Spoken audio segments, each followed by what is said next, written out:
You know those movies where you're watching it and you're enjoying it and you see all the potential that there is, but for some strange reason, it falls a little flat? Well, that's unfortunately this one. So, but before I get ahead of myself, let's go ahead and dive right into it. Mary Shelley's Frankenstein.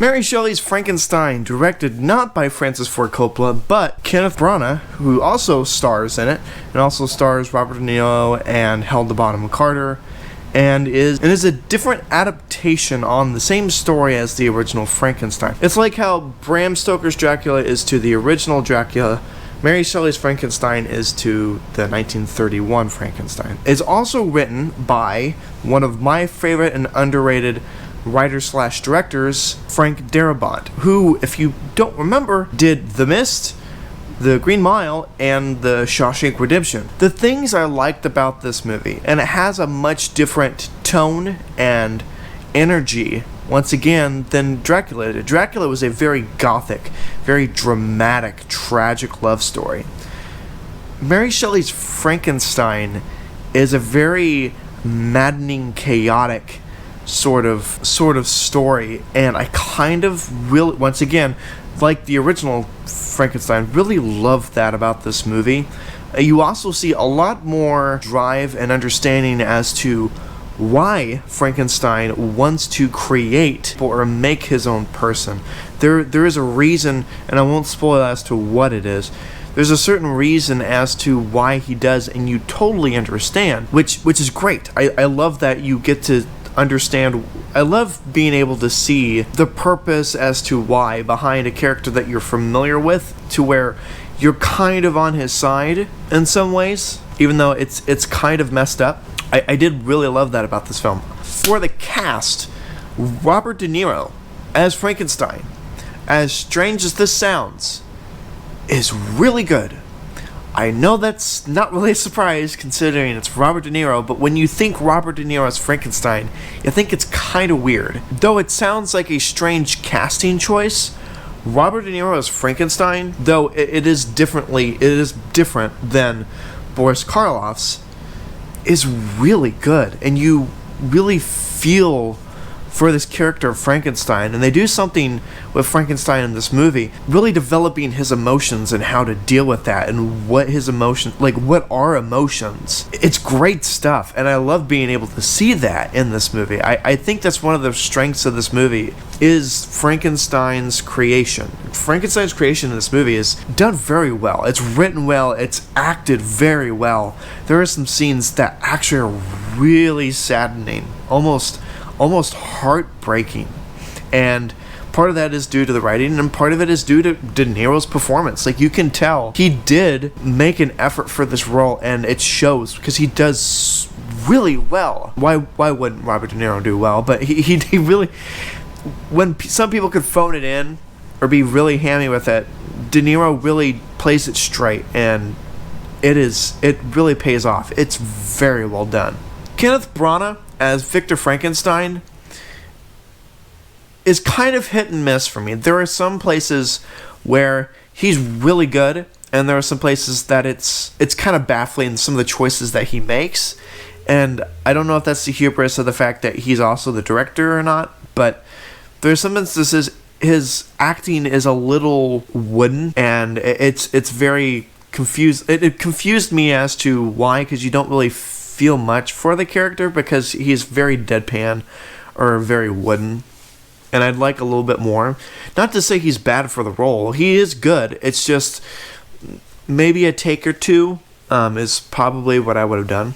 And then you got Helena Bonham Carter in this movie, which, to be completely honest, for the vast majority of the movie, I really felt like it could have been played by somebody else. And I like Helena Bonham Carter in some things. I just don't really think she had to be the one in this movie. However, towards the very, very end of the movie. Her physical acting is very well done. It's very good, and I won't say why I say that because it's another spoiler. But her physical acting is really good, actually. But the rest of the movie, not so much, and that's kind of unfortunate. That kind of leads me to my problems with this movie. I don't think it's as good as Bram Stoker's Dracula, which is unfortunate, but it's not a bad movie. Just one of those movies that there's so much potential in this, and there's a lot of really good things in it, but there are some things within the movie that aren't so great. Frank Darabont's screenplay, supposedly, he said that it's one of the best screenplays he's ever written, but also one of the worst that has ever been adapted. And it's kind of unfortunate because I can tell in scenes where it's truly Frank Darabont, and it's great.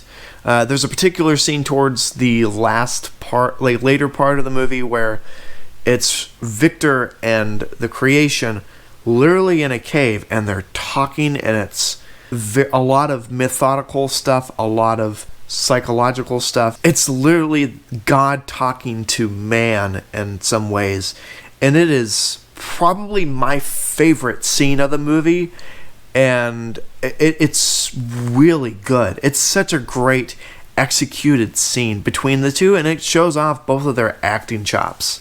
There's a lot of cheesy dialogue, a lot of hammy stuff in it. There's some weird choices within this movie. There's some weird editing choices, like the birth of Frankenstein when he's trying to get up. It's very awkward. The editing is very choppy and very confusing and offsetting. Also, the choice, there's a lot of round and round shots that are kind of almost nauseating, which, like, a few times I get, but he uses it quite often, and that kind of leads me to something, and that's not that I think Kenneth Branagh was a bad choice, but there are some choices that he makes with the movie that are odd, and it almost makes you wonder what somebody else would have been like. And what the interesting thing is that this movie, outside of the Frankenstein stuff, feels a lot more like a English period piece, kind of like Pride and Prejudice or Jane Eyre or something like that, because those were big during the time, and I think this kind of movie can benefit from that. However, there's some choices that were made that don't really seem to pay off in this movie, and that's very unfortunate, because, like I said, this is one of those movies to me where there's a lot of great stuff, but as a whole, it's just kind of a mixed bag, and it's very unfortunate. Would I recommend this movie? Kinda, yeah. I would still say I would recommend this movie because there's a lot of great stuff, and honestly, I would rewatch this movie. It's not a bad movie. There's just some choices that Kenneth Branagh has made in it that's very questionable, and I like Kenneth Branagh for the most part. Like, I think there's some stuff that he's done that I really enjoy. Like, I liked Murder on the Orient Express. I haven't seen the most recent ones, so I can't say anything about those. Also, what he did with the live-action Cinderella is also really good. I just don't get why nothing really seemed to click within this movie, and that's unfortunate. I don't know if it was the butting heads between Darabont and Branagh. I couldn't say, but this is definitely one of those movies that's going to go into my bin of great potential, but fell short, and it's unfortunate. But like I said, honestly, I would recommend it. If you're slightly curious about it, definitely give it a shot. Just going in, it's not a great movie, but that there's great stuff in it. Anyways, that's kind of what I have to say about Mary Shelley's Frankenstein as a whole. I hope you guys enjoyed this video for Mary Shelley's Frankenstein. Next week, we're going to dive into more of like a slasher psychological sort of way, and I'm really excited, and that's starting with a local film. I'm going to do a short on it, so stay tuned for a short for the local film that I saw called Happy Halloween. Definitely be on the lookout for that. And I'm going to try and do Lights Out next week, which I'm really excited about. So definitely stay tuned for that. Thank you guys so much for tuning in for another episode of Spooktober. If you want like content like this and want to see more, be sure to like and subscribe. Also, if you got any recommendations or suggestions or just want to hit me up, definitely do so in the comments below. I appreciate you guys so much as always, and I can't wait to see you all in the next video. That's the kind of the worst time to call. Who's calling me? It's the same stupid number. I don't know if I should answer though. I guess, out of curiosity. Hello? Hello? Who's this? You tell me your name, I'll tell you mine. Would you like to play a game? Okay. Well, that was weird. We're gonna have fun now.